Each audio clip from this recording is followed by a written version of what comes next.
4 साल से एक दूसरे को डेट कर रहे निविका और रणवीर आज शादी के बंधन में बंध गए थे। जैसे ही रणवीर अपने कमरे में जाता है, लाल जोड़े में घूंघट किए बैठी निविका की सांसें रणवीर के उसकी तरफ बढ़ते कदमों की वजह से तेज हो रही थी कि तभी कमरे की खिड़की अपने आप खुल जाती है और लाइट झिलमिल करने लगती है। तभी कमरे में एक आवाज आती है, मेरे सिवा तुम कभी किसी की नहीं हो सकती निविका, तुम बस मेरी हो, इस जिस्म और तुम पर मेरा हक है। ये आवाज सुनकर निविका डर से थर-थर कांपने लगती है और उसके मुंह से एक ही शब्द निकलता है, विक्रांत। इतना कहकर वो जैसे ही अपना घूंघट उठाती है तो कमरे में कोई नहीं था और ना ही कोई खिड़की खुली थी। इसी के साथ ना ही कोई लाइट झिलमिल कर रही थी। ये सब देखकर वो खुद से बोलती है, ये सब क्या था? शायद आज भी मेरे दिल में उस भयानक दिन की याद कहीं जिंदा है, इसलिए आज ये सब हो रहा है। निविका, विक्रांत को मरे 4 साल हो चुके हैं, वो कभी लौट कर नहीं आ सकता। निविका ये सब सोच रही होती है कि तभी कमरे का दरवाजा खुलता है और रणवीर नशे में धुत कमरे में आता है।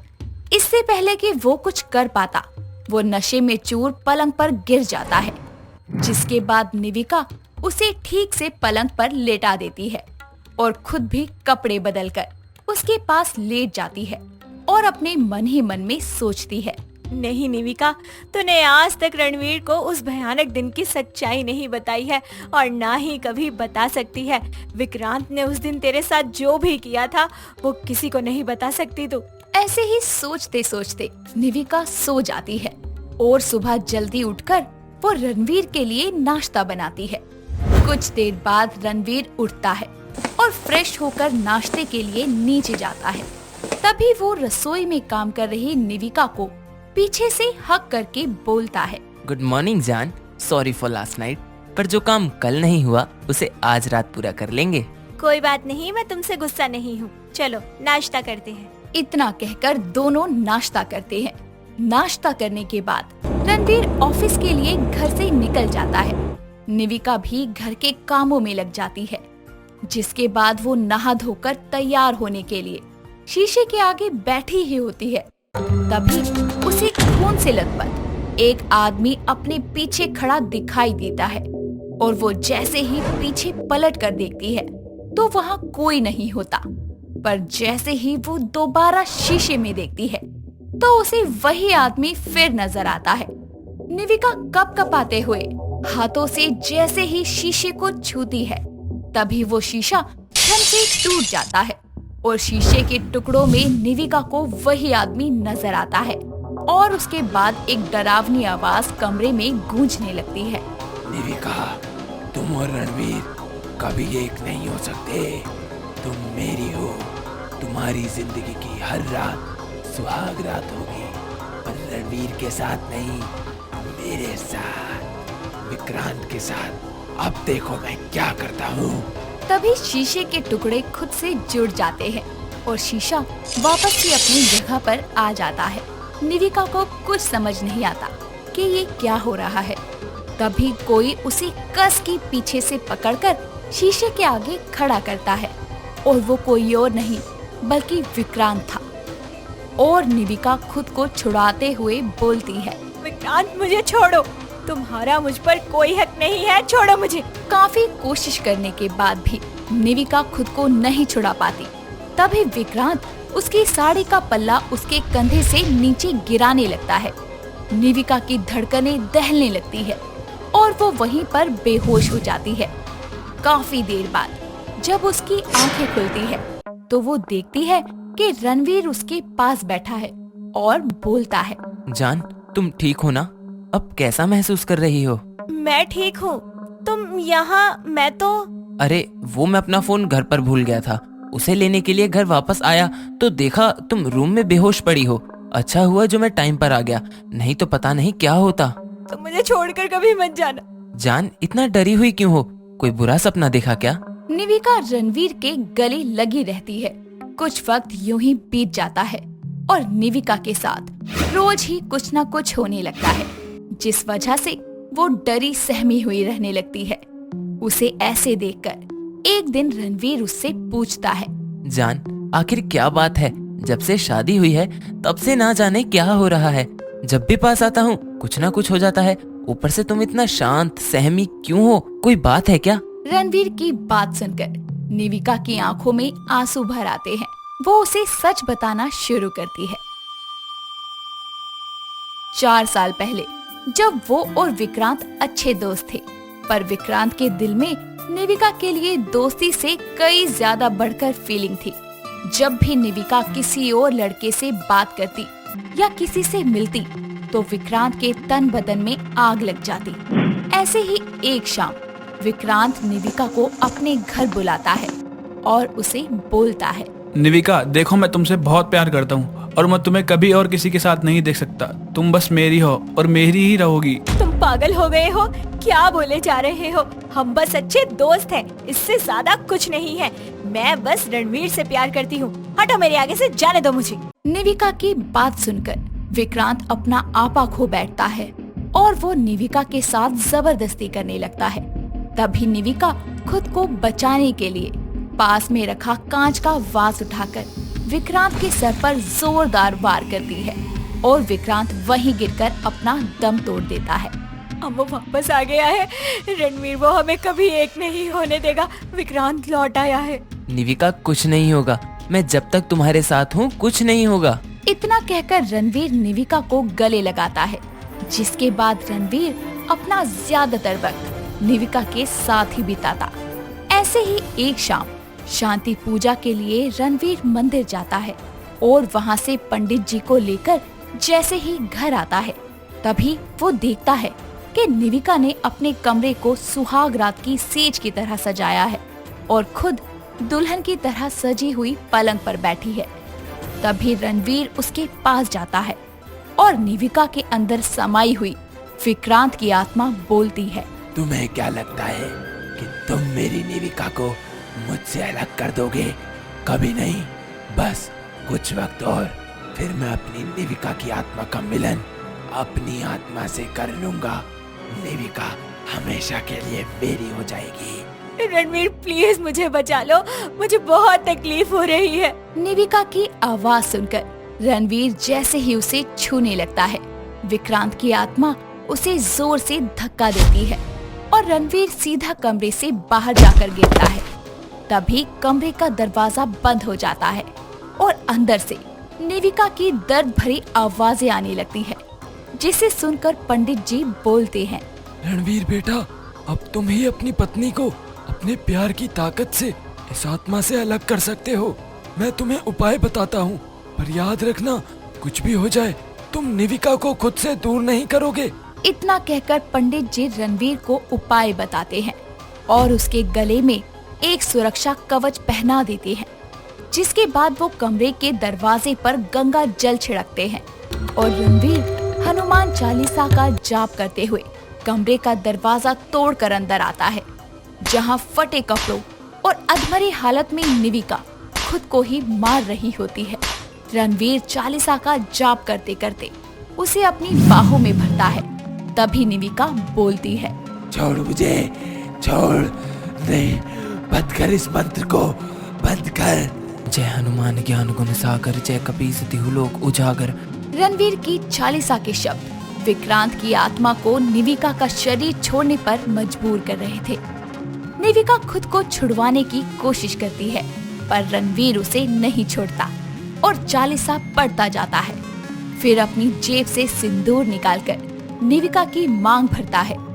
तभी एक काली परछाई निविका के शरीर से बाहर निकल जाती है और चालीसा का जाप खत्म होते ही निविका बेहोश हो जाती है। कुछ देर बाद जब वो होश में आती है, तभी रणवीर उससे बोलता है, निविका, तुम ठीक हो? मैं ठीक हूँ। आखिर तुमने मुझे बचा ही लिया ना। तुम्हारा प्यार ही मेरी सबसे बड़ी ताकत है और हमेशा रहेगी। निविका, रणवीर, विक्रांत की बुरी आत्मा अपनी दुनिया में लौट गई है। अब तुम दोनों आराम से अपनी विवाहित जिंदगी को शुरू कर सकते हो। इतना कहकर पंडित जी उनको आशीर्वाद देकर और घर का शुद्धिकरण करके वहाँ से चले जाते हैं, जिसके बाद रणवीर और निविका अपनी जिंदगी की एक नई शुरुआत करते हैं। नरेश ऑफिस जाने के लिए अपनी फेवरेट शर्ट निकालते हुए अपनी पत्नी डिम्पल को आवाज लगाकर बोलता है। डिम्पल, जरा मेरे कमरे में आना, मुझे कुछ जरूरी काम है। आ रही हूँ जी। डिम्पल हाथ में करछी लेकर कमरे में आकर बोलती है। हाँ बोलिए, क्या काम है? तुम्हारे लिए खाना ही बना रही थी। खाना छोड़ो, ये शर्ट प्रेस करो, मेरी फेवरेट शर्ट है ये। आज बॉस के साथ मीटिंग है, फुल इम्प्रेस करना है। मैं नहा के आता हूँ। हाँ हाँ कर देती हूँ, दो मुझे। डिम्पल नरेश से शर्ट लेकर आयरन को ऑन करके शर्ट प्रेस कर ही रही होती है कि तभी रसोई से उसकी सास शकुंतला आवाज लगाकर बोलती है। अरे बहू, ओ पनौती, कहाँ है? सारी गैस फूंक के ही मानेगी क्या आज? अब इनको क्या हो गया? मेरे परिवार वाले भी ना मुझे जीने नहीं देते। एक काम खत्म नहीं होता कि दूसरा मेरे हाथों में थमा देते हैं, और अगर कुछ गलत हो जाए तो फिर मुझे पनौती बोलते हैं। डिम्पल जल्दबाजी में प्रेस को नरेश की शर्ट पर ही छोड़कर रसोई में चली जाती है, जहां शकुंतला अपनी बहू के आने पर बोलती है। मैडम, जरा सब्जी का हाल देखो, जल के कोयला हो गई है। सब्जी तो बर्बाद की ही, साथ ही गैस फूकी वो अलग। सच में तुम मेरे बेटे के साथ साथ हमारे घर के लिए भी एक पनौती बनकर आई है। माँ जी, मैं नरेश जी की शर्ट प्रेस कर रही थी, इसलिए ऐसा हो गया। मैंने जानबूझकर कुछ भी नहीं किया। बाकी आप मुझे माफ कर दीजिए, मैं अभी दोबारा खाना बना देती हूँ। डिम्पल दोबारा से खाना बनाने की तैयारी में लग जाती है। तभी नरेश नहाकर बाहर आता है और कमरे में धुआं सा होने पर वो देखता है कि उसकी फेवरेट शर्ट पर ऑन प्रेस रखी है। वो जल्दी से प्लग को ऑफ करके अपने दोनों हाथों से अपनी शर्ट का हाल देखते हुए बोलता है। डिम्पल! नरेश का चिल्लाना सुनकर डिम्पल रसोई में ही डर जाती है और इस बार गैस बंद करके दौड़ती हुई कमरे में जाकर बोलती है। क्या हुआ? आप क्यों चिल्ला रहे हो?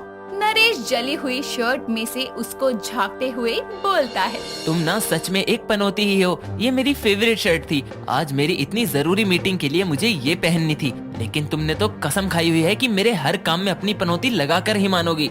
मुझे माफ कर दीजिए, काम इतना ज्यादा होता है कि मेरा दिमाग बढ़ जाता है हर तरफ। एक तरफ आप चिल्ला रहे थे, एक तरफ माँ जी। जल्दबाजी में ये सब हो गया। अरे तो किसी दिन ये भी भूल जाओ ना कि तुम मेरी पत्नी हो, ताकि मुझे तुम जैसी पनौती बीवी से छुटकारा मिल जाए। सारे मूड की ऐसी तैसी कर दी। मेरे काम को बर्बाद करना तो कोई तुमसे सीखे। नरेश अपने गुस्से को ज्वालामुखी की तरह डिम्पल पर उतारकर दूसरी शर्ट निकालने लगता है। बेचारी डिम्पल आंखों में आंसू लिए रसोई में वापस जाती है और खाना बनाना शुरू करती है।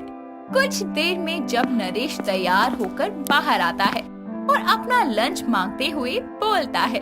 लंच दोगी या नहीं? आप ना मुझे बस 5 मिनट दे दीजिए। वो क्या है ना कि मैंने खाना दोबारा बनाया है, पहले वाला जल गया था। सब्जी बन गई है, बस रोटी बना दो। रहने दो, मैं बाहर ही खा लूंगा। कुछ ठीक नहीं कर सकती तुम। नरेश बिना खाना लिए ही चला जाता है।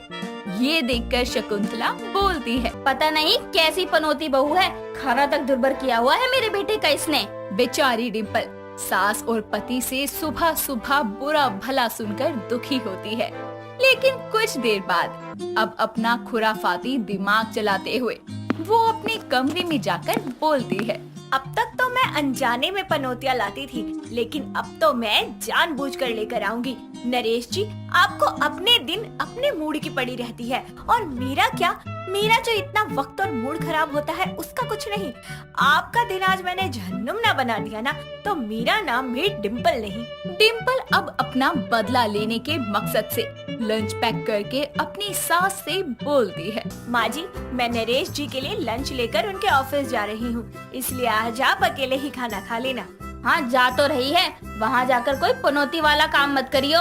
आप इसकी चिंता ही मत करो माँ जी, आप बस खाना खा लेना। डिम्पल नरेश के ऑफिस जाती है, जहाँ वो अपनी ऑफिस की कलीग रीमा और टीना के साथ बैठा हंसी ठिठोली कर रहा होता है। ये देखकर डिम्पल बोलती है। अच्छा बच्चू, घर पर तो तुम्हारा मूड खराब था, यहाँ आकर हंसी ठिठोली हो रही है। अब बताती हूँ। डिम्पल नरेश के पास जाकर बोलती है। अरे पतिदेव, आज आप खाना नहीं लेकर आए थे, तो मैं आपका खाना देने के लिए आपके कार्यस्थल पर ही आ गई। कृपा करके अब भोजन कर लीजिए। लो, आ गई पनौती। अब तक तो घर में जीना दुश्वार कर रखा था, अब ऑफिस में भी टपक पड़ी। तुम यहाँ? मैंने कहा था ना कि मैं बाहर ही खा लूंगा, फिर क्यों आई? अरे नरेश, ये कौन है? आज से पहले तो कभी नहीं देखा। ये वो, अब इनको बताना पड़ेगा कि मैं शादीशुदा हूँ। मैं बताती हूँ ना, मैं हूँ इनकी धर्म पत्नी डिम्पल, और ये शादीशुदा है। और वो क्या है ना, आज हमारे बीच एक छोटा सा झगड़ा हो गया था, जिसके कारण ये खाना घर पर भूल आए थे, तो मैं खाना लेकर खुद ही आ गई। वाओ, कितनी रोमांटिक हो तुम। खिलाने की जरूरत नहीं है, रख के चली जाओ ना। अच्छा ठीक है, इसमें आपकी पसंद की बैंगन की सब्जी है, और हाँ, अचार भी रखा है। साथ ही आपको खट्टा खाने से एसिडिटी हो जाती है, तो इसमें एसिडिटी की गोली भी रखी है। टाइम पर खा लेना, कहीं ऐसा ना हो कि खाना खाने के बाद आप बदबूदार गैस छोड़ते रहो। अच्छा, अब मैं चलती हूँ। डिम्पल की ये बात सुनकर नरेश की आंखें शर्म से झुक जाती है। अपने ऑफिस कलीग के सामने डिम्पल तो उसके लिए पनौती का काम करके चली जाती है, लेकिन फिर ऑफिस की कोई भी लड़की उसके साथ पहले जैसे खुलकर बात नहीं करती। ऐसे ही गुजरते वक्त के साथ अब डिम्पल सच में नरेश की जिंदगी में पनौती का काम करने लगती है। एक दिन नरेश के कुछ दोस्त घर आने वाले होते हैं, जिसके बारे में वो डिम्पल को बताते हुए बोलता है। अरे सुनो पनौती, सॉरी डिम्पल, वो कल मेरे कुछ दोस्त घर आ रहे हैं, तो प्लीज ऑफिस में तो इज्जत का फालूदा कर ही चुकी हो, यहाँ पनौती मत बनना। हाँ, मेरे पास तो और कोई काम ही नहीं है जैसे। अरे ऐसे कैसे पतिदेव, आप पनौती बीवी बोलते हो तो पनौती तो बनना ही पड़ेगा। डिम्पल अगले दिन खाने की सारी तैयारी कर लेती है और कुछ देर में नरेश के दोस्त अमन और गगन घर आते हैं, जिनके आने पर नरेश बोलता है। डिम्पल, सब आ गए हैं, जरा सबके लिए कुछ पीने को ला दो। जी ठीक है, लाती हूँ। वैसे वही लाऊं ना जो आपके लिए लाती हूँ। हाँ हाँ, ले भी आओ अब। डिम्पल सबके लिए नींबू पानी बना कर ले आती है, जिसको देखकर अमन बोलता है। अरे भाभी, ये क्या है? आपने तो नशा होने से पहले ही उतार दिया। मतलब ये नींबू पानी तो नशा उतारने के काम आता है। वो तो ठीक है देवर जी, लेकिन मैंने ये नरेश जी के लिए बनाया है।